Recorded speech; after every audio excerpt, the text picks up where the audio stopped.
அனைவருக்கும் வணக்கம். வாழ்க தமிழ், வளர்க நாடகக்கலை. திருவண்ணாமலை மாவட்டம் ஆரணி மாநகரம். உங்கள் டி ஆனந்த நாடக அமைப்பாளர். இன்று கார்த்தி மாதம் 6ஆம் நாள் சனிக்கிழமை 22/11/2025. இன்று நமது நாடக மன்றங்கள் எந்த கிராமத்துக்கு போகுது என்று பார்க்கலாம். நமது ரோஜா நாடக மன்றம் எங்கன்னு பார்த்தீங்கன்னா சென்னை 15 மேற்கு சைதாப்பேட்டை.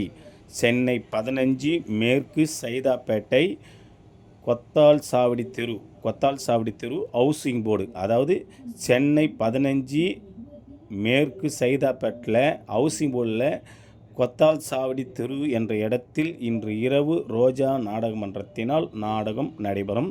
இன்று ரோஜாவுக்கு மட்டும்தான் நாடகம் இருக்கிறது. நாடகம் தேவைப்பட்டால் சொல்லுங்கள். அனைத்து மன்றம் காலியாக தான் உள்ளது. சிறந்த மன்றங்களை ஒப்பந்தம் செய்து கொள்ளலாம். என்றும் அன்புடன் உங்கள் டி ஆனந்தன் நாடக அமைப்பாளர். வாழ்க தமிழ், வளர்க நாடக கலை.